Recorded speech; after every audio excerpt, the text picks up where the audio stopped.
this microphone was off. It's your volume. The what? The computer's putting out sound that's getting picked up by the microphone. Oh, good. Now we're good. All right.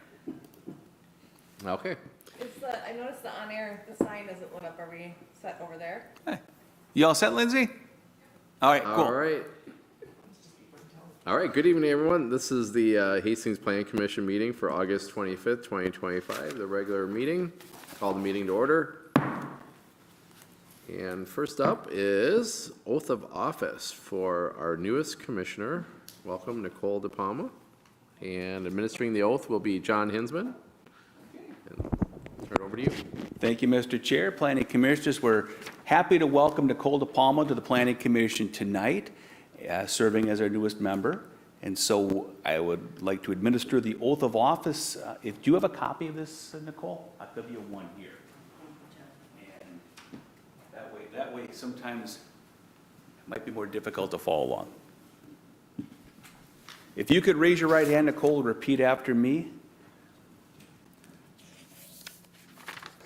I, Nicole DePalma, I, Nicole DePalma, do affirm do affirm that I will support that I will support the Constitution of the United States of America, the Constitution of the United States of America, the Constitution of the State of Minnesota, the Constitution of the State of Minnesota, and the Charter and ordinances and the Charter and ordinances of the City of Hastings, of the City of Hastings, and that I will faithfully discharge and that I will faithfully discharge the duties of a Planning Commissioner the duties of a Planning Commissioner for the City of Hastings, for the City of Hastings, Counties of Dakota and Washington, Counties of Dakota and Washington, and State of Minnesota, and State of Minnesota, according to the best of my ability and understanding.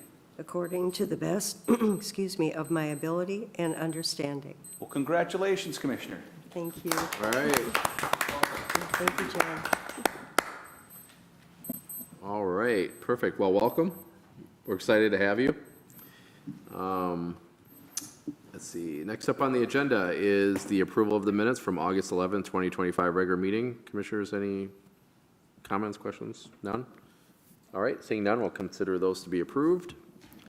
We have no public hearings. So other actions, downtown parking study. And take it away, Amelia. Good evening, Commissioners. So this summer, I had the pleasure of producing this parking study for the Planning Commission, and then next week I'll also go to City Council. For this parking study, the purpose is to make sure we have an updated inventory of both available public and private parking in our downtown area, to count parking usage during various periods and days of the week, understand areas of higher concentration of use, understand our recent downtown development's effect on parking utilization, and changes in utilization and the study area since the previous downtown parking studies. We've had 4 previous parking studies that have been completed in 2017, 2021, 2023, and 2024.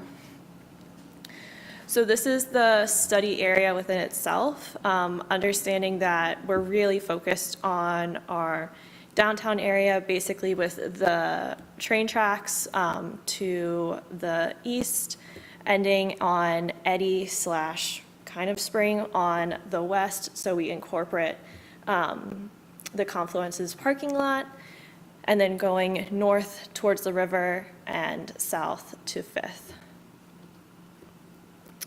For this area, it's a mix of different zoning areas, most C3, so Community Regional Commerce, or DC, which is our downtown core. That's in purple, with our C3 being in that kind of orangey red. It kind of shows up differently on everyone's screens differently. With a few residential areas zoned R2, and then a few R4, and there's also a small area of industrial. So for our current parking availability, there's 1,549 parking spots within the study area. This includes on and off street parking as well as parking lots. Our public parking supply is just over 1,000 at 1,003, and private at 546. A few changes have been made since this study was done last year. We stopped counting Tyler Street from 3rd to 4th Street. There were 16 spots there. We've since stopped counting them. They haven't been utilized very much, and it's a farther walk, so we stopped counting. The big spot that has been added this year, the Block 4 alley, has been adjusted, but they're not striped spots. Basically, what started to happen is behind the substation, behind the Block 4 alley, so this like kind of blue square between the trunk 16 high under the bridge parking and then Block 3 parking, that area is just gravel, and people have really started to park back there. A considerable amount that it's currently unstriped, so we can't necessarily say how many spots there are, but we've counted up to 20 spots being filled in that area. So just for the purposes of math, we put in 11. The averages were going up to like 200, average, like the 200% being full, so just trying to make the math work a little bit, but it's not striped for 20, so it also didn't make sense to say 20 spots. So that's kind of where that math kind of ended up being. So for parking utilization, not quite sure why this chart didn't copy over the best, but we had 13 surveys between May 13th and August 13th. 3 surveys conducted Monday to Friday before 12 p.m. 9 surveys conducted weekdays, Monday to Friday after 12, and 2 done on the weekends. For the weekdays, most of which were actually not conducted on Monday itself, most of our downtown businesses are closed on Mondays. So those numbers were really skewing that data. Once I did 1 or 2 and it was really like no one was down there, it was gonna really throw off the data for the rest of the week. The average percentage utilized, 37% on weekdays before 12, 36% weekdays after 12, 40% on the weekends for an average of about 37.8 or so. The map on your screen is just an example of what I was looking at while I was doing these studies. So we had 5 of these maps. I go around, I follow the little red line, and I count how many spots are there. Usually took anywhere from 35 to 45 minutes to do the downtown walk. Obviously, people move and change their spots within those 45 minutes, but the second I see it, I count how many are there. If someone's pulling in, I count that spot. Okay. So this is the overall parking utilization map. White spots are 0 to 25% utilization, yellow 25 to 50, orange 50 to 75, and that dark red being 75 to 100. These are all of the spots that had an average of over 50% utilization between any of the days and any of the times. I've separated it into public and private because it started to get a little bit more interesting to look at public spots specifically because we have more control over what we can do within the public realm. Then we start to look at weekdays before 12. A lot of this is interesting when you can really look into it and start to see where the differences are. What most of what I was seeing at least is that the same areas are having high concentrations, that just number slightly changes throughout the day. So a lot of the spots that are being highly used are falling between that 50 to 100, just kind of shifts between them. But our downtown core parking spots, under the bridge, the Block 4 alley, the Block 3 large parking spot, and then also all of the spots between Eddy and Tyler on 2nd, those are our most used spots, which makes a lot of sense. Those are where our businesses are, and those are the places that people want to be parking. This is the weekdays after 12. Again, if you kind of just look between these 2 maps, there are very subtle changes. But again, just seeing that dark red concentration and orange concentration on our large downtown core. This is the weekend. So again, now you can see a lot of those orange spots have become red near the downtown. But again, that's where people want to be. That's where we're seeing a lot of utilization. Where we're not seeing a ton of utilization is the box that I tried to kind of highlight on here, but our yellow Depot Park parking lot, Block 16, it almost consistently had about 35% utilization no matter when I looked at it and when we studied it. And that also goes to show that both Art Space and the Lake Isabel Flats also were staying around that 25 to 50% utilization.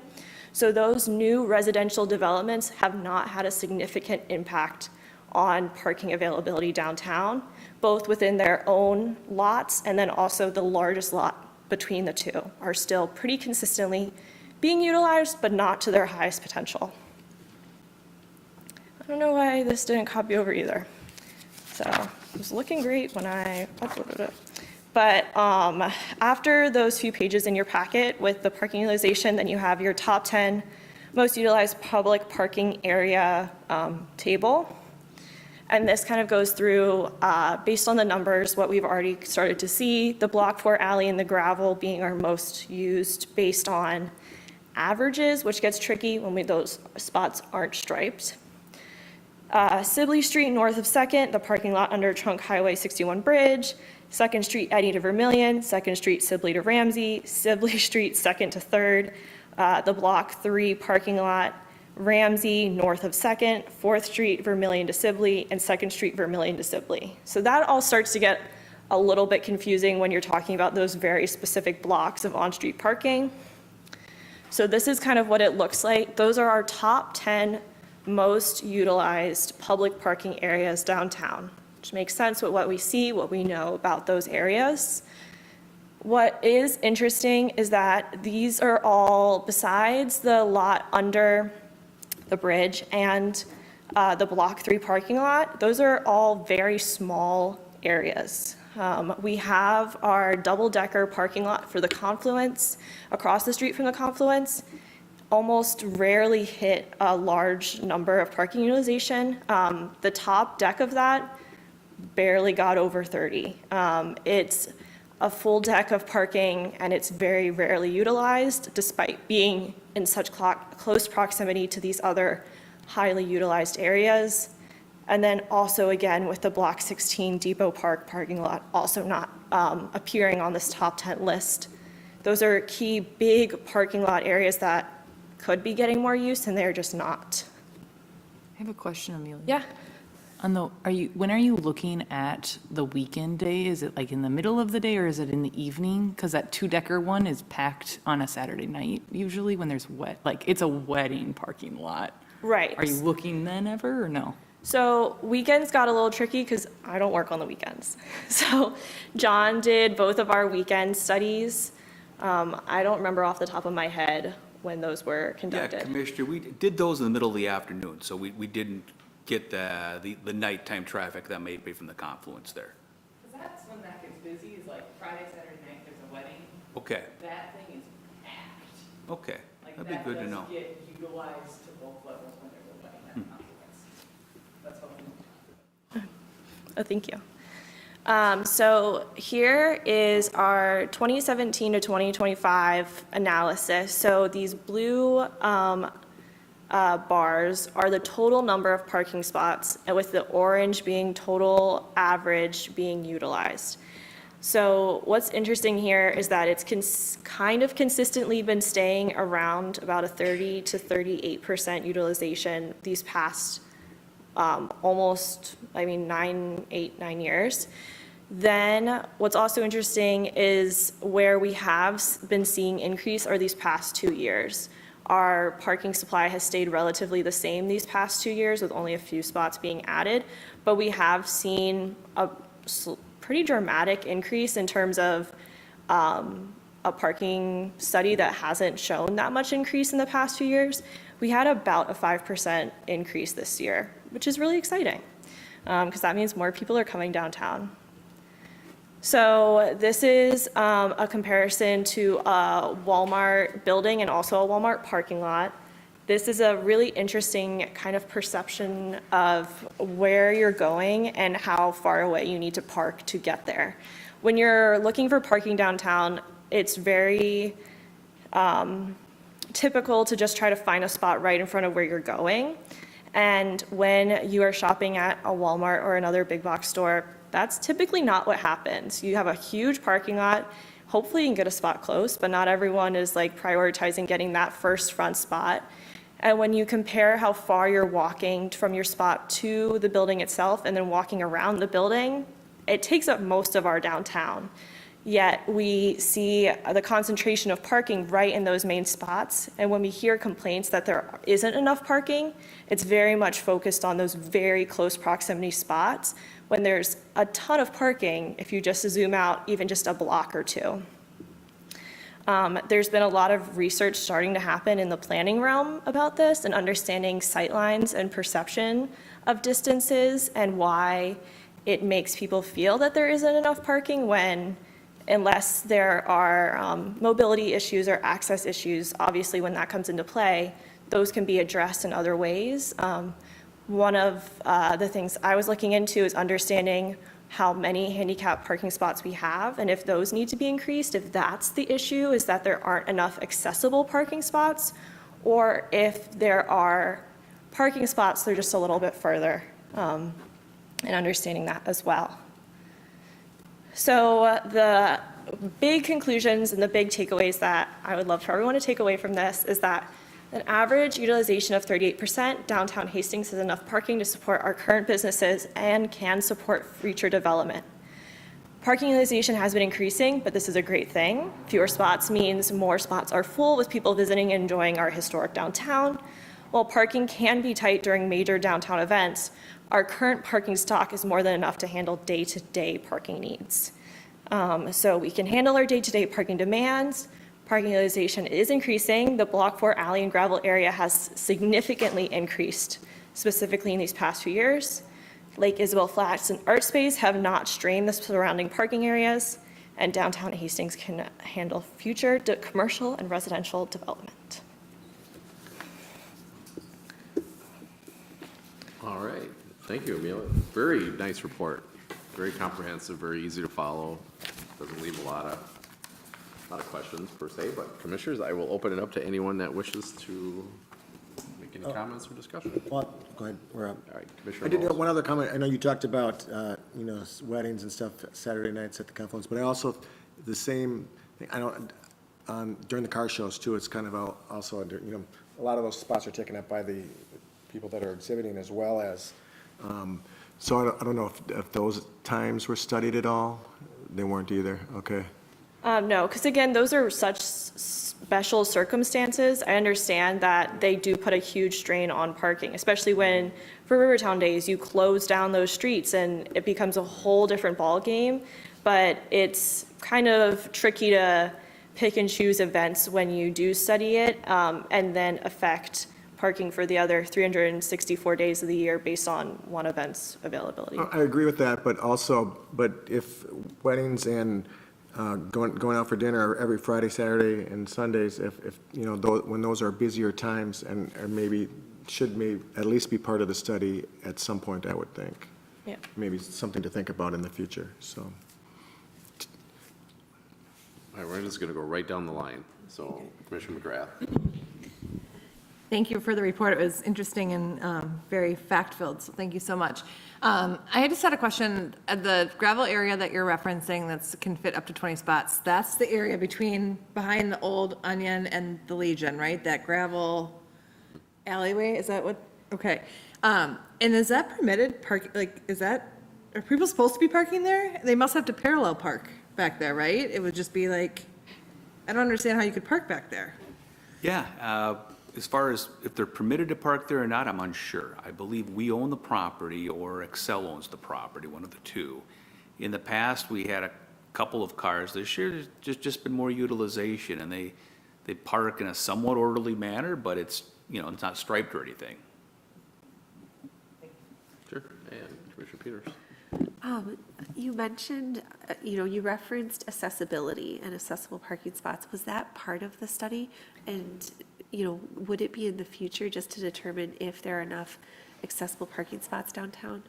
Yeah, so it is not looked at specifically in the study, either understanding how many or if they are being utilized at a higher rate. So it was more something I just started to notice and understanding if there's concerns about accessible parking spots downtown versus having access to parking downtown. Just understanding whether or not there are mobility concerns versus just having to walk another block. Just trying to understand that balance and seeing if there's more that can be done, but also understanding that the more handicap spots that are added, the fewer other parking spots that can be allowed as well. Also, just, I forgot to point it out, because this was also done during the summer, it takes away a lot of the downtown parking spots for all of the outdoor dining also. So that's a huge part. It's a great thing, love having the outdoor dining. Also, on average, each parklet takes about 3 to 4 spots away. So also understanding that that also changes during the summer. Just a follow-up question about the accessible parking. In that downtown area, are there accessible parking spots where you could have like, the extra space for a wheelchair lift? Do we have any spots designated like that downtown? We do. I think what we've done is right on the curb, right on the corner where you can exit to a curb that has the bump out. We've typically had those areas be handicapped just for those mobility purposes. For both sides of the vehicle? Well, no, there. It's always okay. Yeah. Yeah, I think on one side. Commissioner Halbert? Amelia, thank you very much. This is great, and you answered about the parklets. That was gonna be my question. So does that increase our number of parking spots then in the non-summertime months? And how does that skew the utilization percentage during? Yeah, so from my understanding, all of these parking studies have been conducted during the summer. So you would probably get, on average, at least for that one specific block on Second, you would probably get 10 parking spots back, at least on that block. And it would be interesting to understand if in the winter those are being utilized at a different rate, but I'm just not quite sure. Yeah, and to piggyback Commissioner Peters, I think looking at the accessibility piece would be good with our next downtown study. Just as our population continues to age, worry that we just don't have enough accessibility downtown for people. That's one of the big complaints that I hear at the senior center, is having that ability to be downtown because they can't walk, 1 to 2 more blocks out. Right. So it's something to think about in the future. Commissioner Sweeting? No? All right. Commissioner DePalmer, do you have any? Kind of following up on your question, it was kind of interesting to me, perception is everything a lot of times. And I understand the closeness, the proximity to having those prime parking spots. Did you happen to find, when you got feedback from the community, were there categories like perception of being close or the age issue of not being able to walk to where you want to go? Did anything else pop up that you found? Yeah, so I don't specifically talk to community members for this parking study, but I've been working the music and market events on Thursday nights. And so that's an example of a large event that does bring a lot more people downtown and does use up a lot more parking. Unfortunately, I'm working those events, so I'm not. But I do see that there's a lot more parking being used, but I've just either talking to vendors or talking to people who are at those events citing, I had to park far away from this. And then they tell me that they park on 3rd Street. Like, okay, it's not like you're being forced out of downtown to be able to park for some of these events. But it is a good example of just hearing what people's complaints are and understanding how certain events just force where the parking needs to be to change. I asked a few people if they had parked in the parking garage across from the confluence, and they were like, no, that's so far. But it's a dual-level parking deck that could have been a great space to use for that event. So I understand it's at the other side of downtown, but relatively it's not that far. Commissioner Moles? I will say I do usually attend a lot of the Thursday night events downtown, and I usually park in the depot lot, and that's probably only 75% full. Yeah. Maybe it's people don't realize it's there, or they don't want to drive all the way through town. I don't Yeah. quite understand why they don't, but for that event, it's a perfect spot to Yep. park, because it's not far at all to walk. Yeah. So I don't know if it's, information needs to be, if people don't realize it's there, or what the situation is with that. But Thank you, commissioners. Any other? So having worked several events in my time as a reserve officer, I have received lots of feedback about parking, especially accessible parking during the events when we shut roads down and so forth, like when we're shutting downtown off. And that leaves virtually little, if any, accessible parking outside of that. So they try to always accommodate by cording off a specific area, but, usually demand outweighs supply just about every special event because of that. So that's something to consider too in the future studies. Because special events, yes, you're right, they would skew your numbers for the purposes of this study, but we have enough of them now where that is something that the city would probably want to look at for the future to make sure that that is taken care of, or at least available, more so than it is today. So, commissioners, any other comments, questions? No, I think we're good there. Thank you again. That was a very, very well done parking study. We appreciate it very much. Thank you. Thanks. All right, Other business? business, John.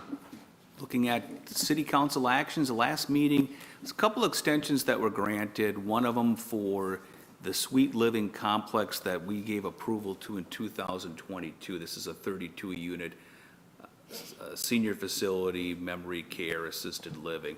So they just submitted plans, engineering plans, building plans should be coming shortly. They may try to break ground this fall, which would be great, but they're gearing up to do construction there, which is a good thing. With Heritage Ridge 4th Edition, there was an extension granted for that, and we're working on the development agreement, stormwater agreement. They're looking to finalize that, to add another 40 lots to that development. So that was good progress in both of those things. Coming up for us, our next meeting would be September 8th. I do have one public hearing scheduled for that at this point. We've got a special use permit for retail sales within the industrial park at 624 Spiral, which used to be Lawrence Interiors, now is IBP Battery. The front office part of it, we have an application there for someone to do boat sales out of that property. So we'll consider that one on September 8th. I'm not sure if there'll be any other items for discussion, but we'll be meeting on that date, and that's all I have. All right, thanks, John, appreciate it. Commissioners, any other business? I will not be here on September 8th. All right, you will not be here on September 8th. I'll be in Barcelona. I won't. Okay, All right. so we'll Not in have, Barcelona. we have two absences confirmed. Okay, thanks, guys. All right, thank you. All right, if not, we will take a motion to adjourn. Commissioner Halberg, Mr. Chair, I'll make the motion to adjourn. motion to adjourn, second. I'll second. Commissioner Mose, all in favor say aye. Aye. We are adjourned.